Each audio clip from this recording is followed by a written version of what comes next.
Very पसंद है।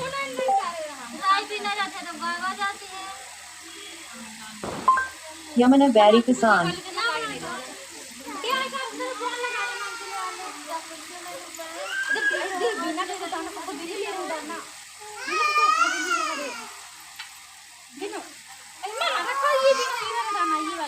और पवित्र हृदय वाली कोमल सी स्त्री जिसका नाम था गंगा। गंगा का जीवन संघर्षों से भरा था। गरीबी ने उसे चारों ओर से घेर रखा था, परंतु उसके मन की सरलता और हृदय की विशालता पर इसका कोई प्रभाव न पड़ा था। उसकी दुनिया में एक ही अनमोल रत्न था, उसका छोटा भाई माधव। माधव जो अब बड़ा हो चुका था, बचपन में ही रोजी रोटी की तलाश में दूर नगरी चला गया था। हरिपुर की धरती उसे अन्न नहीं दे पाई थी, सो उसने परदेश की राह पकड़ी थी। जाते समय उसने गंगा मैया के सामने अपने मस्तक का स्पर्श किया था और कहा था, दीदी मैं लौटूंगा, जब खूब धन कमा लूंगा तब तुम्हें अपने साथ लेने आऊंगा। गंगा ने उसकी ओर निहारते हुए अश्रुपूर्ण नेत्रों से बस इतना कहा था, जा मेरे लाल, भगवान तेरा भला करे। वह दिन गंगा के हृदय में अंकित हो गया था।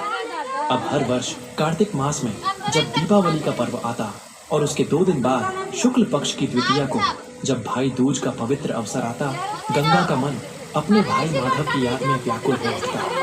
आसपास की बहनें अपने भाइयों के माथे पर तिलक करती, उन्हें मिठाई खिलाती, उनके दीर्घायु की कामना करती और उनके हाथों से उपहार पाती। सारा गांव उत्साह और उल्लास से जगमगा उठता, किंतु गंगा की कुटिया में हमेशा एक सूनापन पसरा रहता। वह हर साल बड़े जतन से थोड़ी बहुत सामग्री जुटाती। एक मिट्टी का छोटा सा दिया। यमुना बड़ी ही प्रसन्न हुई और सर्वप्रथम अपने भाई को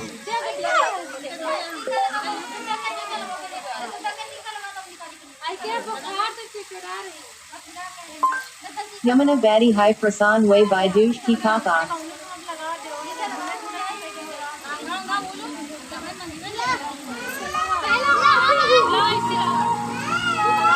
सूर्यदेव की पत्नी संज्ञा से उत्पन्न पुत्र यमराज और पुत्री यमुना में आपस में बहुत प्रेम था।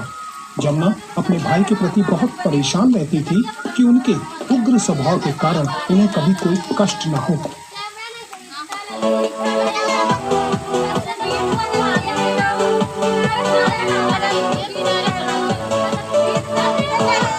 सबको जय श्री राम श्री जी। अब हम सुनते हैं कि भैया दूज का जो कहानी है अब यमराज की और यमुना जी की। सूर्यपुत्र यमराज और यमुना जी दोनों भाई बहन हैं। तो जब से यमुना जी की शादी भगवान श्री कृष्ण का मुरलीधर रूप से जब हुआ, उसी समय से जो यमुना जी का दूसरा नाम है कालिंदी, तो यमुना जी वहीं रहते हैं भगवान श्री कृष्ण के साथ, जो वृंदावन में रहते हैं।